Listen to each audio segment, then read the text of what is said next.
Hello everyone, welcome to your weekly tech update, the show that explores the newest, coolest, and craziest side of tech available on the interwebs. I'm your GTA addict, Ray McNeil. Coming up on the program today, Microsoft is set to unveil HoloLens 2 this year.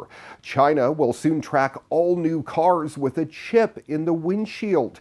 And happening in this week's What The? A shoplifting squirrel steals candy from a store in Disney World, and it's all caught on video. That and a whole lot more coming up on your weekly tech update next.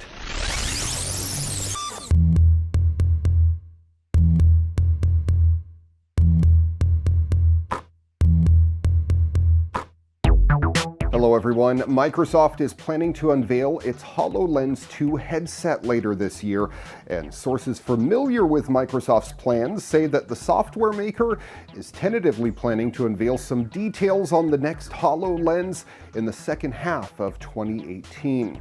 The HoloLens 2 headset, codenamed Sydney, will include an improved field of view and will be a lot lighter and more comfortable to wear.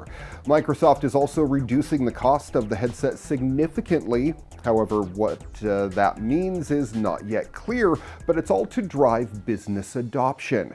We're told that Microsoft has been testing future versions of its HoloLens headset with an ARM-based processor inside that will help boost battery life. Google is also reportedly building an ARM-based augmented reality headset.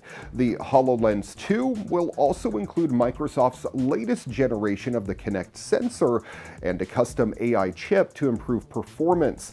Microsoft is also targeting a HoloLens 2 release date for sometime in 2019.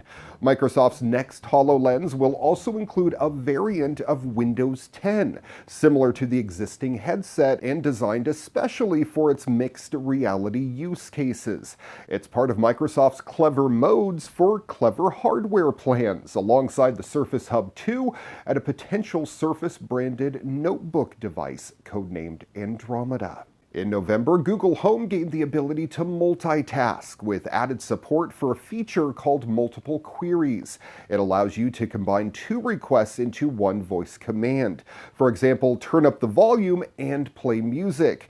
Google Home is now getting even smarter about multitasking by enabling support for 3 requests in one command.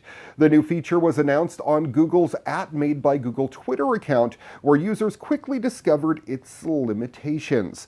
Unfortunately for Google's global customer base, multiple queries is only available in the English language for the time being, and only in the US, UK, Canada, and Australia. Each command must also be the sort of thing Google Assistant can respond to on its own without further input or clarification. That means you can't just ask it to set an alarm, you have to say set an alarm for 7 a.m. so it doesn't need to ask you any follow-up questions. But it's not the only way Google Home can multitask. In February, Google Assistant gained support for routines as well, which allows you to create custom workflows kicked off with a single voice command. For instance, you can say, "I'm home," and the routine could turn on the lights, adjust the thermostat, and start playing some music.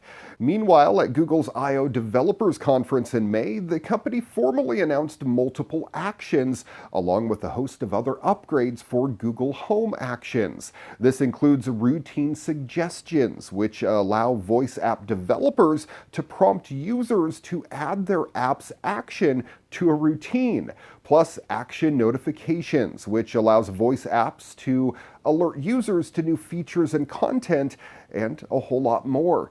Google is not providing an ETA on when multiple queries will roll out to non-English users, saying only that we look forward to supporting additional languages, but have nothing to announce at this time. We'll keep you updated when we hear more. Mercedes-Benz is trying to bring its EQC all-electric SUV to market as soon as next year, which would be awesome. But it also has a series of new all-electric vehicles that it plans to bring to market shortly after that. One of those is the EQA, an all-electric compact car, and Mercedes brought it to Italy last week. The EQA is going to be Mercedes-Benz all-electric entry to compete in the same segment as the A-Class.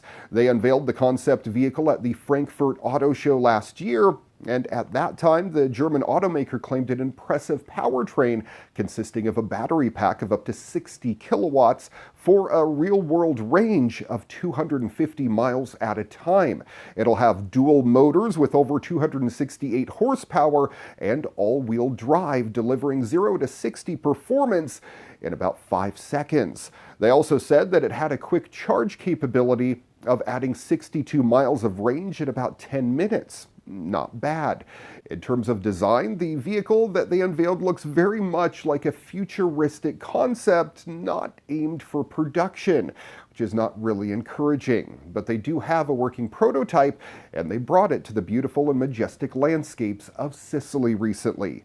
Daimler recently invested $600 million to produce the new compact electric car at the factory in France. They also have a Mercedes-Benz all-electric EQS sedan following the vehicle not too far behind, as the brand is pushing for a significant electrification effort over the next 4 years. Oh man, recently Elon Musk held a pickup party at the Boring Company headquarters for his flamethrower, which for legal reasons is now called officially not a flamethrower. At the party for the $500 flamethrower, guests used their new toys to toast marshmallows, while some of Musk's devices are already for sale on eBay, go figure. The people who kept their flamethrowers are using them for some pretty interesting things.